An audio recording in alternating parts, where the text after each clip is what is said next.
I moved into the house on a cold autumn evening. It wasn't a grand place, just a modest two-story rental in a quiet part of town. The kind of house you drive past without a second glance. But for me, it was a fresh start. My previous apartment had been a mess, thin walls, noisy neighbors, and a general feeling of being watched at night. I needed silence. I needed space. And this place? It was perfect. Or so I thought. The house had one strange quirk. There was a room upstairs with no working light. It wasn't the wiring. An electrician confirmed that everything was fine.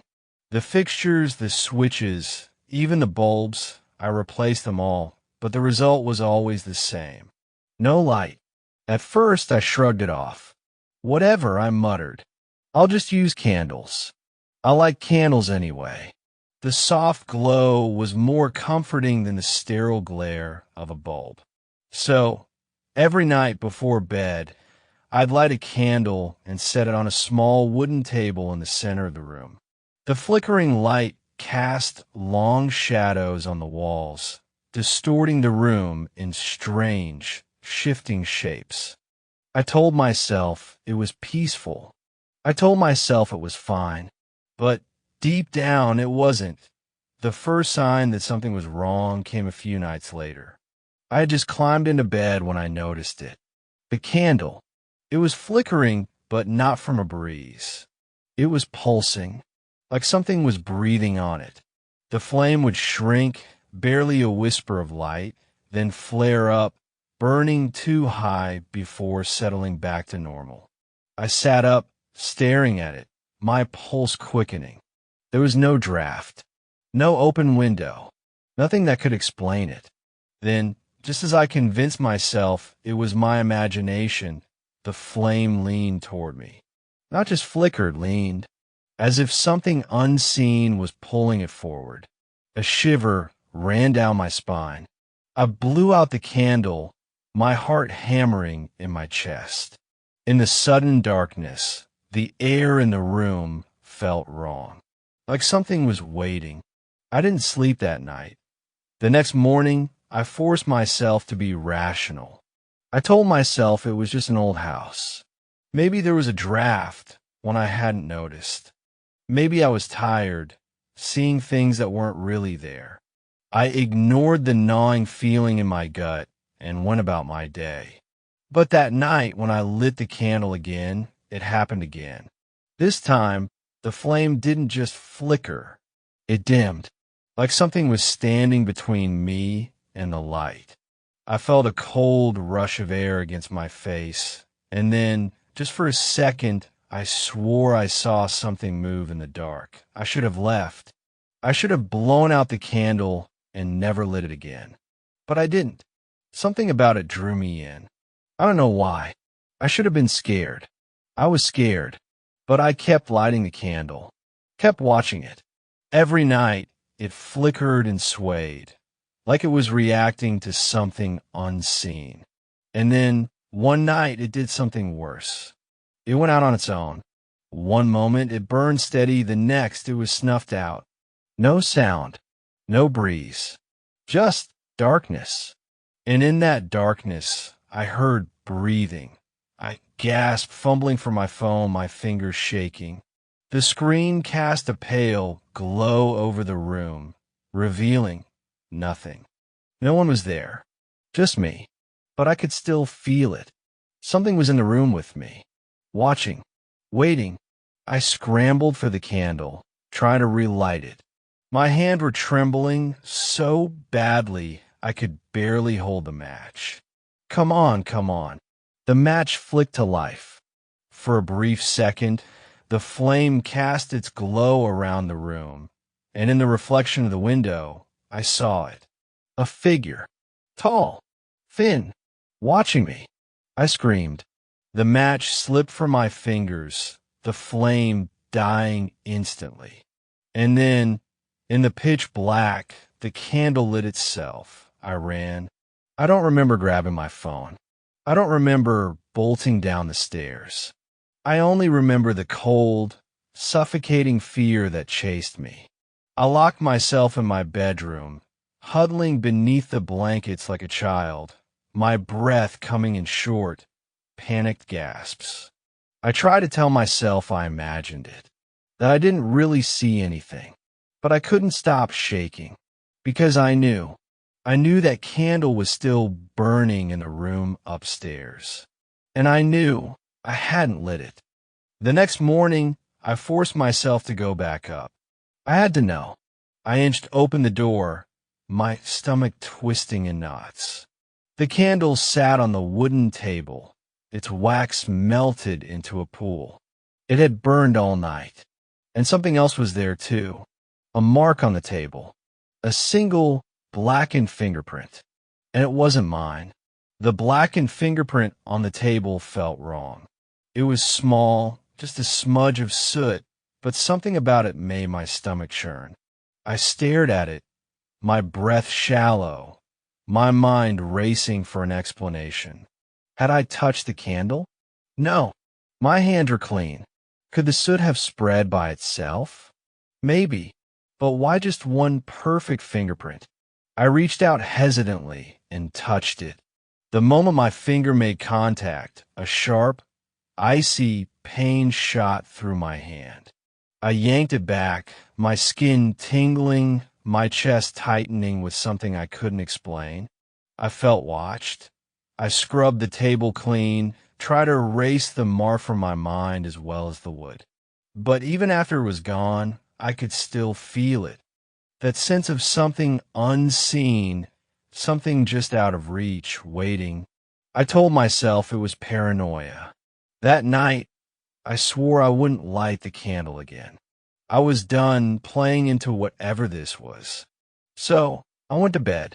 But just as I was drifting off, half lost to sleep, a faint, flickering light seeped beneath my bedroom door. My stomach dropped. I hadn't lit the candle. I sat up, heart hammering. The light grew stronger, a soft golden glow pulsing against the floorboards, shifting as if something moved in front of it. I swallowed, forcing myself to breathe. I should have stayed in bed.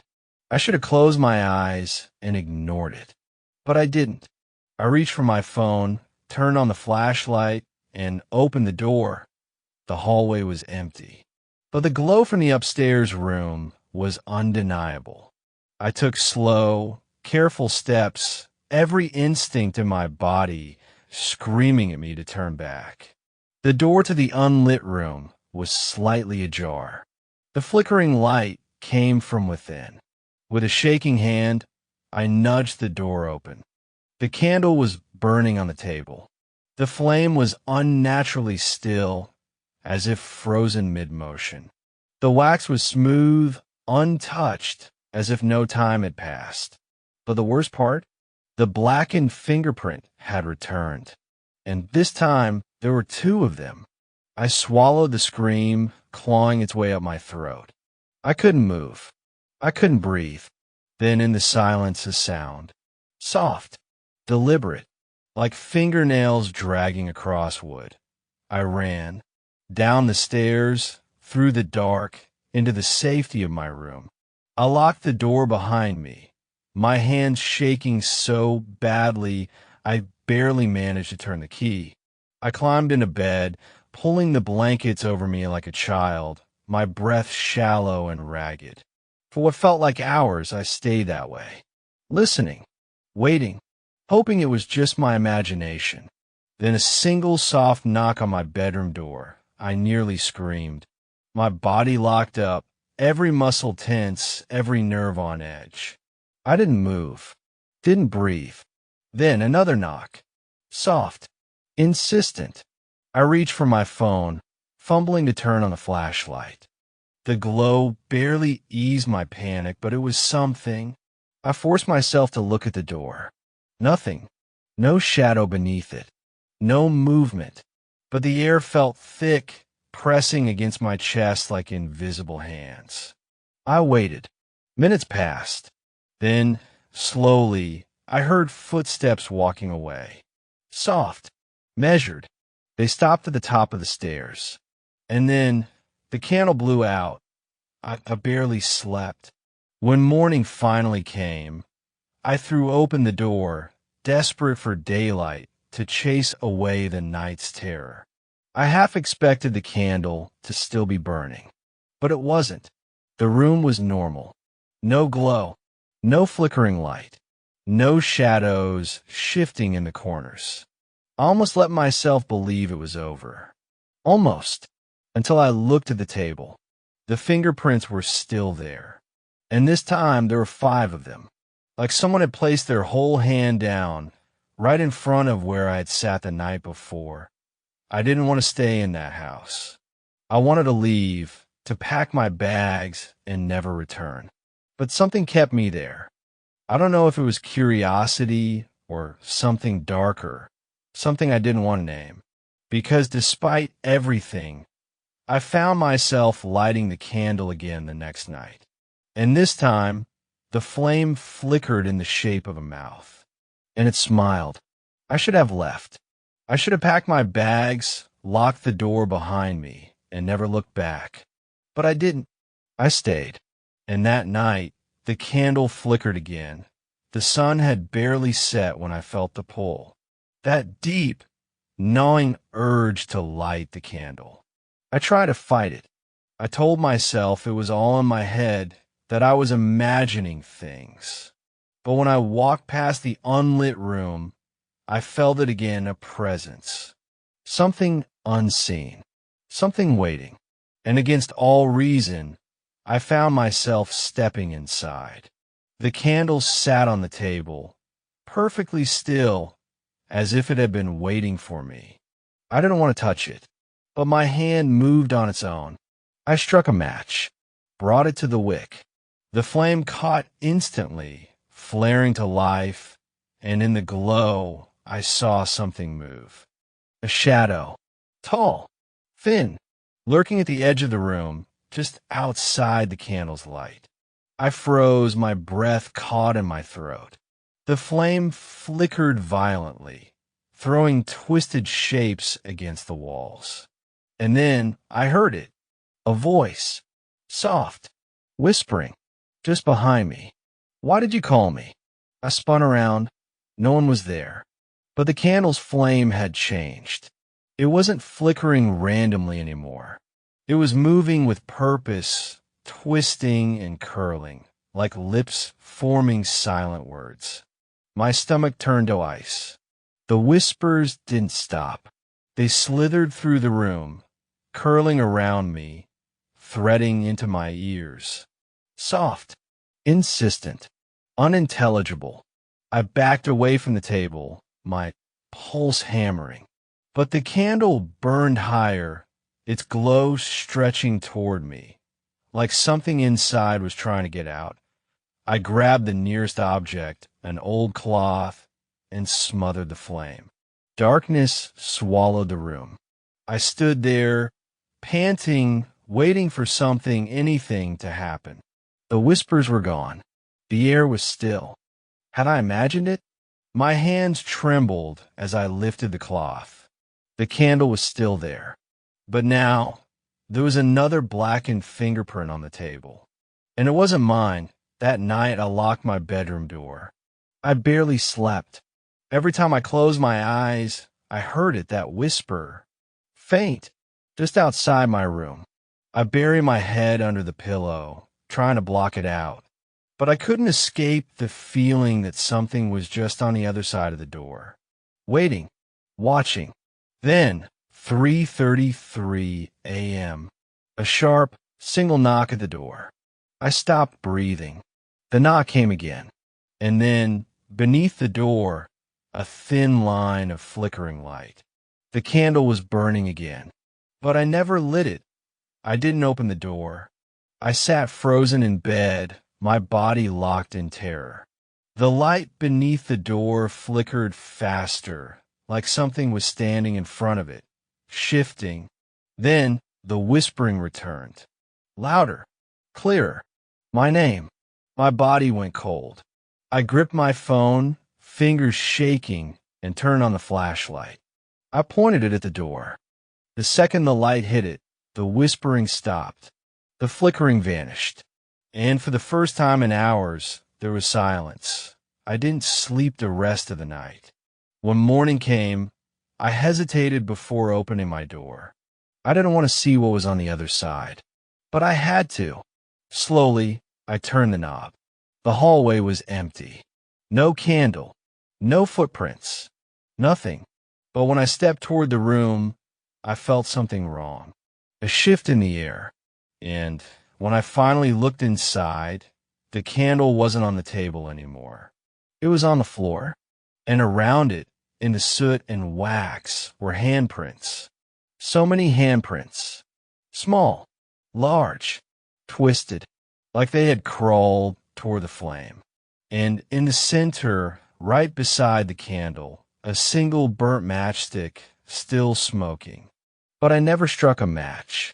I should have left the house that morning. I should have packed whatever I could carry, walked out the front door, and never turned back. But I didn't, because when I saw the handprints around the candle, something inside me froze. I wasn't just afraid anymore. I was trapped. Something didn't want me to leave. Something was waiting for me to light the candle again. And I was terrified that if I didn't, it would do it for me. I took the candle, threw it in a plastic bag, and tossed it in the dumpster outside. I didn't care where it went. I just wanted it gone. Then, I forced myself to go about my day like everything was normal. I made breakfast. I turned on the TV. I even considered calling a friend, telling them everything, but what would I say? That I was afraid of candle? That I heard whispers? That something was knocking on my door at 3:33 a.m.? They'd laugh. Or worse, they'd think I was losing my mind. So I kept it to myself. I told myself it was over, that the nightmare was finally gone. Until that night. Until I heard the knock again. Until I saw the candle sitting on my table, exactly where it had been before. I didn't move. I didn't even breathe. The plastic bag I had thrown it in was gone. No sign of it anywhere. Like the candle had never left. Like it never could leave. And then the flame flickered to life. All on its own. A small, delicate blue glow stretching toward the ceiling. I wanted to scream, to run, to do anything but sit there, watching. But something held me in place. Something cold. I could feel it wrapping around me, whispering in my ear, even though no one was there. My body wasn't my own. My mind wasn't my own. And in the flickering light, I saw something horribly, terribly wrong. The room wasn't mine anymore. The walls, darker. The furniture, older. The air, thicker, like it had been trapped in a space untouched for years. I turned toward the doorway, but the hallway outside was different. Narrower, darker, wrong. Like I had stepped into a version of my house that had been buried in time. A version that wasn't supposed to exist. And then I heard it. A faint, rhythmic sound. Tap, tap, tap. It came from the end of the hallway. Slow, measured, like bare feet on cold wood. Something was coming. I forced my body to move, to break free of whatever invisible grip held me. I stumbled toward the door, trying to make sense of what I was seeing, but the hallway kept stretching. The walls kept closing in. And the tapping, it was closer now. I turned my head, just for a second, toward the darkened end of the hallway. And I saw it. A shape, tall, thin, standing perfectly still, just outside the reach of the candle's glow.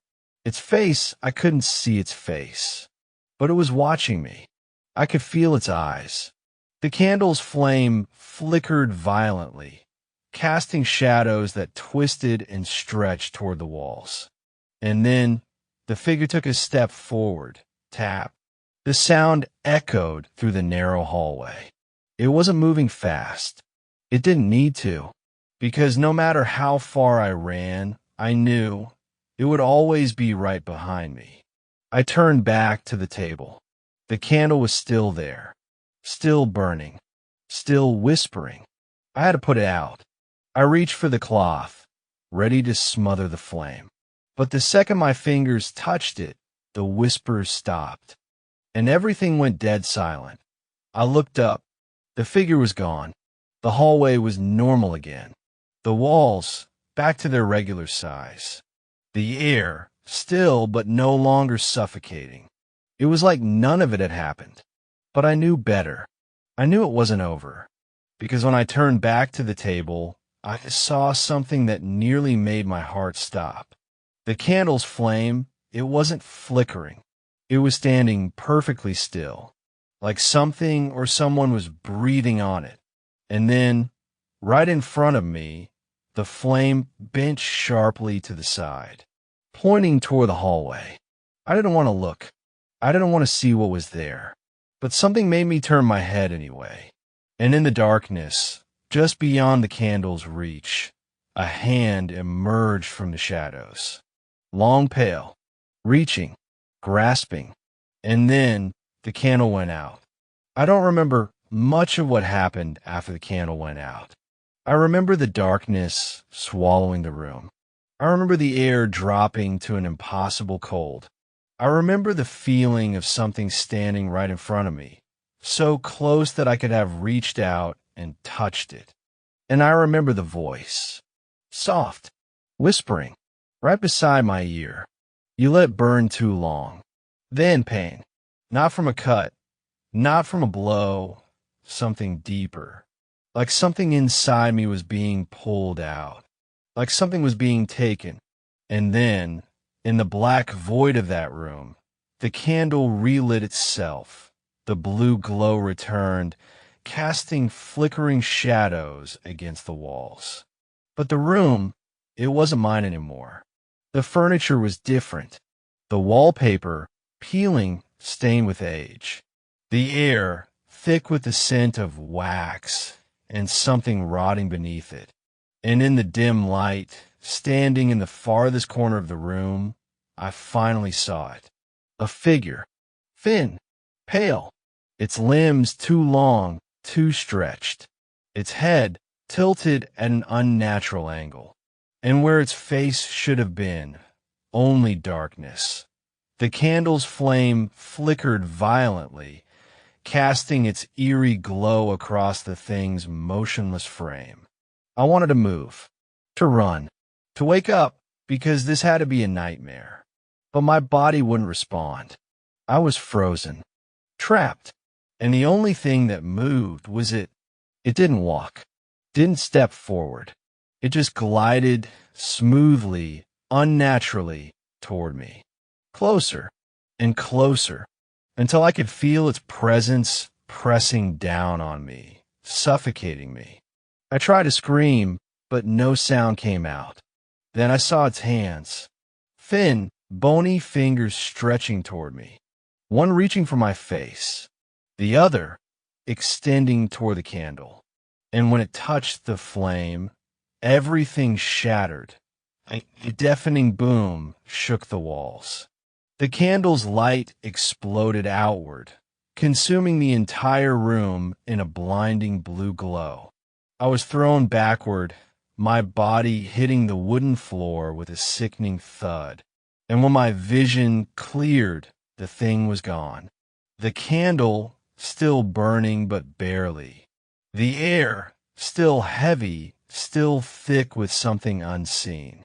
And just when I thought it was over, I saw the drawer. The one beside the table. It was open.